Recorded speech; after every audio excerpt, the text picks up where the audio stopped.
You're watching City News 24/7. गाड़ी का number 6910 AP28 6910। Mohammed Hamid, cab का नंबर है AP206478। मोहम्मद रियाजुद्दीन, कैब का नंबर है 4379। सिराज खान 0996। मोहम्मद खालिद 5438। मोहम्मद अब्दुल मजीद 4216। मुकन्ना श्रीकांत 8492। मोहम्मद यूसुफ 7656।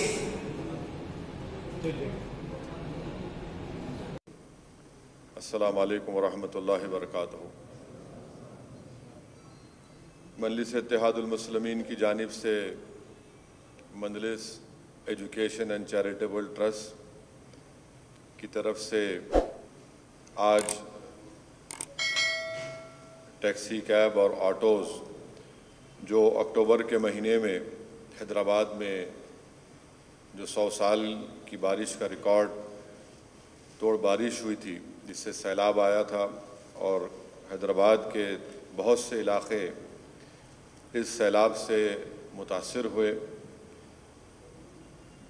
और मेरी ज़िंदगी में मैंने इस तरह का 25 साल की अपनी सियासी ज़िंदगी में मैंने इतनी बड़ी तबाही और बर्बादी नहीं देखी, और इसमें कई लोगों की जानें भी गईं और साथ ही साथ कई हज़ारों की तादाद में घर में पानी भी आया, जिससे घर के सामान का, घरेलू अशिया का और उसका कई नुकसान भी हुआ। कई ऑटोज़ और टैक्सी ड्राइवर, उनकी गाड़ियां भी पानी में डूब गई थीं। तो अल्हम्दुलिल्लाह मजलिस की अराकीन असम्बली की सदर मोतमदीन और अराकीन बल्दिया की नुमाइंदगी हुई, और उस 3-4 दिन में काफ़ी राहत का काम ना सिर्फ मजलिस बल्कि दीगर हैदराबाद के मुख्तलिफ़ NGOs ने किया। उन्होंने भी अपनी तरफ से इमदादी और राहत कारी के काम में हिस्सा लिया। मैं उन तमाम लोगों का शुक्रिया अदा करता हूँ कि हम तमाम ने मिलकर एक होकर उस वक्त हमने तमाम अवाम की मदद की। दूसरी बात यह है कि अभी भी जिन इलाक़ों में पानी आया था, वहाँ पर मजलिस की जानिब से बल्दिया को नुमाइंदगी की जा रही है। बल्दिया को बताया जा रहा है कि ख़ास तौर से याक़ूतपुरे में यसरफ नगर है, धोबी घाट का इलाक़ा है, रहमत नगर है, यहाँ पर हमारी कोशिश ये है कि जल्द से जल्द जो नाले की दीवार को उठाना है, मुताल्लिक़ा रुकन असम्बली जनाब अहमद पाशा क़ादरी साहब पूरी कोशिश कर रहे हैं कि वो नाले की दीवार का काम जल्द से जल्द उसका आगाज़ हो। बहादुरपुरा असम्बली हलक़े में अलजुबैल कॉलोनी के नाले को वाइडन करना है। बाज़ लोग कोर्ट को जाकर स्टे भी लेकर आए, तो उस स्टे को भी वेकेट करवाया जा रहा है। हाफिज़ बाबा नगर में भी है, वहाँ पर भी जो पल्लम चेरू है, ये तमाम चीज़ें हैं। तो जो भी मजलिस कर सकती है कि दोबारा खुदा न खास्ता अगर उतनी बड़ी तादाद में अगर बारिश होती है तो हमको अभी से रोड नाला की वाइडनिंग हो, ये जो भी टेक्निकल इंजीनियरिंग डिपार्टमेंट के लोग कहते हैं वो काम हमको करना है, और इंशाअल्लाह ताला वो काम हम करवाएंगे।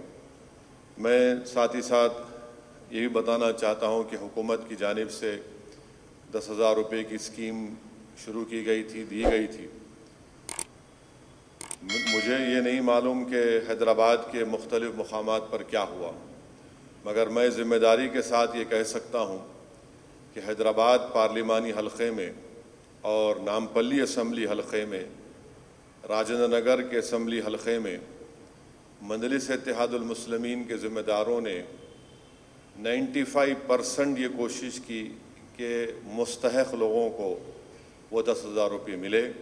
और अल्हम्दुलिल्लाह मैं ज़िम्मेदारी के साथ कह सकता हूँ कि इन इलाक़ों का जो मैं ज़िक्र किया, वहाँ पर 95% से ज़्यादा लोगों को, मुस्तहक़ लोगों को जिनके घर में पानी आया था, उनको 10,000 रुपये मिले। और उसके बाद بلدیہ کا الیکشن آیا، پھر بلدیہ کے الیکشن کی وجہ سے بند ہو گیا، اس کے بعد بھی لوگ اپنی اپنی درخواستیں دیے ہیں، تو ان کو بھی حکومت کی طرف سے شاید وہ ملا ہوگا، مگر یہ کوشش مجلس کی طرف سے کی گئی۔ پھر اس سیلاب میں آپ جانتے ہیں کہ چندرائن گٹا کے علاقے میں ایک دیوار گرنے سے ایک خاندان کے 9 لوگ شہید ہو گئے، انتقال ہو گیا۔ پھر ہاشم آباد میں وہاں پر سیلاب کی وجہ سے ایک ہی گھر کے 6 یا 7 لوگ وہ بھی پانی میں بہہ گئے تھے۔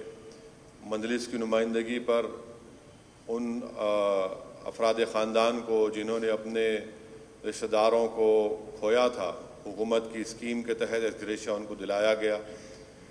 پھر بلدیہ الیکشن کے بعد احمد پاشا قادری صاحب مادنا پیٹ میں ایک جن کا انتقال ہو گیا تھا بارش میں، ان کا چیک آیا، ان کو دلایا گیا۔ پھر اس کے بعد چندرائن گٹا میں جہاں پر سمد بن عبداد کے بیٹے کارپوریٹر ہے، وہاں پر بھی انتقال ہوا تھا بارش کی وجہ سے، تو آج سے 10 دن پہلے کلیکٹر حیدرآباد سے نمائندگی کر کے ان کو بھی ایکسگریشیا کا 5 لاکھ یا 5 لاکھ کا چیک ان کو دلایا گیا ہے۔ ابھی ایک چیک دینا باقی ہے کشن باغ کا، کیونکہ FIR تو ہوا، بچے مسنگ ہے، اس تعلق سے ہمارے رکن اسمبلی معظم نواب نمائندگی کر رہے ہیں۔ یہ جو آج 25 لاکھ روپے کی رقم جو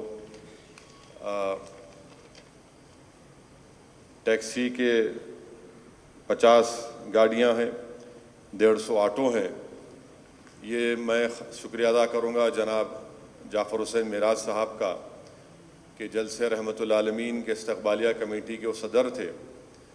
اس سال کووڈ کی وجہ سے بڑے پیمانے پر جلسہ رحمت العالمین و نعتیہ مشاعرہ نہیں ہوا، مگر الحمدللہ ہم نے ہر سال میں 1 مرتبہ ہم چندہ کرتے ہیں، اور جو رقم جمع ہوئی تھی اور جو خرچہ نہیں کیے اس جلسے اور مشاعرے میں، دارالسلام چیریٹیز ٹرسٹ کے تحت جو پیسے اس استقبالیہ کمیٹی نے جمع کیے تھے اور جو ٹرسٹ میں تھے، اس کا ہم یہ استعمال کر رہے ہیں۔ مقصد ایک ہی ہے کہ عوام تک یہ پیغام دیا جائے کہ مجلس اتحاد المسلمین آپ کے غم میں آپ کے ساتھ ہے، آپ کی تکلیف میں آپ کے ساتھ ہے، اور ہرگز عوام یہ نہ سمجھے کہ ہم صرف بلدیہ الیکشن کے جیتنے کے لیے بہت سے مخالفین ہمارے مختلف باتیں کیے تھے، مگر میں آپ کو بتا رہا ہوں کہ ہم عوام کی تکلیف میں ہمیشہ ساتھ تھے اور انشاءاللہ عوام کی تکلیف میں ساتھ رہیں گے۔ یہی مجلس اتحاد المسلمین کی ہمیشہ خصوصیت رہی، اور اسی وجہ سے عوام مجلس اتحاد المسلمین کا ساتھ دیتی آئی ہے۔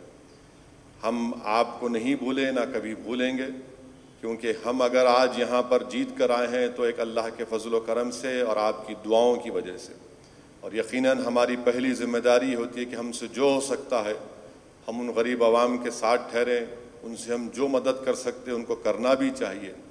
میں آپ کو یاد دلانا چاہوں گا کہ جب لاک ڈاؤن ہوا اور کووڈ اپنے عروج پر تھا، تو میں ذمہ داری کے ساتھ آپ سے عرض کر رہا ہوں کہ شہر حیدرآباد میں کسی پارٹی کا فرد روڈ پر نہیں دکھتا تھا سوائے مجلس کے اراکین اسمبلی کے، مجلس کے اراکین بلدیہ کے، صدور و معتمدین کے۔ ان غریب عوام تک ریشن پہنچانا، ان تک دوائیں پہنچانا، اور رات میں مجھے اچھی طرح یاد ہے کہ مشتاق کے پاس ریکارڈ بھی ہوگا، خیر 1200-1300 لوگ ریکارڈ، 1500 لوگوں کے نام، ٹیلی فون نمبر میرے پاس ہے، جو 2.5 مہینے میں ہم نے ان کو رات میں 11 بجے سے صبح 3 بجے تک ان کو اسپتالوں میں ہم نے شریک کرایا تھا۔ ان کے نام اور نمبر بھی ہمارے ساتھ ہے، ان کو اسپتال میں پہنچائے۔ الحمدللہ بہت سے لوگوں کو اللہ نے شفا دی، بہت سے لوگ ان کا انتقال ہوا۔ میرا بتانے کا مقصد یہ ہے کہ لوگ مجلس اتحاد المسلمین کے اس رخ کو نہیں دیکھتے۔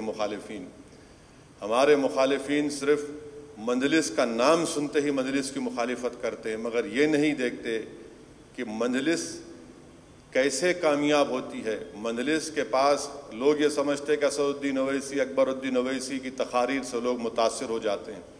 यकीनन तकारीर से लोग मुतासिर होते हैं, मगर उसका असर अगर दायमी रहना है तो तकरीर से पहले जो काम जमात के ज़िम्मेदारान करते हैं वो आवाम को मालूम होता है कि ये लोग ज़मीन पर काम भी करते हैं। और वो लोग जब कोविड में बीमार हुए थे, मैं फिर से कह रहा हूँ कि गांधी हॉस्पिटल के वो प्रभाकर रेड्डी जो डॉक्टर थे, कितने मरतबा उनको और हमारे उस्मानिया हॉस्पिटल के आरएमओ रफ़ी साहब, सुपरिटेंडेंट साहब, ये किंग कोटी के और एक डॉक्टर थे, इतने मरतबा मैं उनको फ़ोन करके तंग करता था कि पेशेंट को लो आप। हमारे MLS करते थे। फिर कोविड का टेस्ट हम लोग करवाए। लोग डर रहे थे कि कोविड टेस्ट हम नहीं कराएंगे। मैं खुद आगे बढ़कर हमारे अराकीन असम्बली को साथ लेकर हम लोग कोविड का टेस्ट करवाए। टेस्ट करवाने के बाद मालूम हुआ कि मजलिस के कई अराकीन बल्दिया को, कई सदर मोतमदीन कोविड निकला।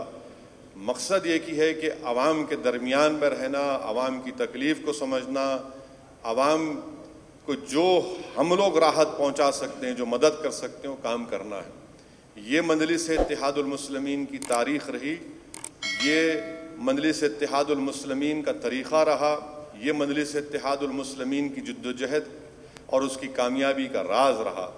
ये मैंने नहीं किया, ना पाशा क़ादरी ने किया, बल्कि ये अब्दुल वाहिद ओवैसी की ज़ेर सदारत जब मजलिस का अहिया किया गया था और उसके बाद मरहूम क़ायद सालार मिल्लत ने जो तरीक़ा अपनाया कि आवाम के दरमियान में रहना और आवाम की बात करना, इसीलिए आज मजलिस इत्तेहादुल मुस्लिमीन तमाम दीगर सियासी जमातों से मुख्तलिफ है।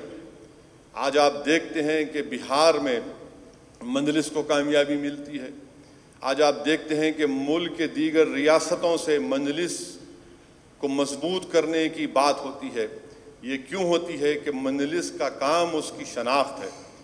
मैं ये दावा नहीं कर रहा हूँ कि आज ये 25 लाख की रकम सबको फ़ायदा पहुँचा देगी। मैं सिर्फ यही कह रहा हूँ कि हम इतना ही कर रहे हैं कि आपकी तकलीफ़ को, आपकी मुसीबत के वक्त आपका हाथ पकड़ रहे हैं और आपको ये हौसला और दिलासा दिला रहे हैं कि आप अकेले नहीं हैं, आपके साथ आपकी जमात है और मजलिस आपके साथ है। मैं फिर से उन तमाम हैदराबाद के ज़िम्मेदारों का भी शुक्रिया अदा करता हूँ जिन्होंने इस ट्रस्ट में अपना अतिया दिया, इस ट्रस्ट में अपने पैसे दिए और ये ट्रस्ट बनाया गया था इसी मकसद के तहत। और इंशाअल्लाह ताला उस ट्रस्ट के अगराज़ व मकासिद में ये चीज़ें शामिल हैं। तो हमारा ये ज़िम्मेदारी बनती है कि हम उन गरीबों को जो सैलाब में उनके ऑटोज़ और कैब का नुकसान हुआ, उनको हम ये राहत पहुंचाएंगे। नदीम कॉलोनी में भी आज से 5-6 दिन पहले एक अपाहिज थे, बेचारे आकर मिले। उनकी शायद कोल्ड ड्रिंक की दुकान थी, 2 या 3 फ्रिज भी उनके बह गए। वो मुझसे शिकायत कर रहे थे कि 10,000 रुपये से मेरे 3-4 फ्रिज नहीं आ सकते, मैं कारोबार नहीं कर सक रहा हूँ। तो ये भी हम देख रहे हैं और पूरी जांच के बाद कि वाकई में जिसको हम मदद कर रहे हैं वो हकदार हैं, जेन्यून है, नहीं उसके बाद ही और भी कुछ करना है तो बराबर करेंगे। मैं फिर से आप तमाम का शुक्रिया अदा करता हूँ। अब बुलाइए और चेक दीजिए।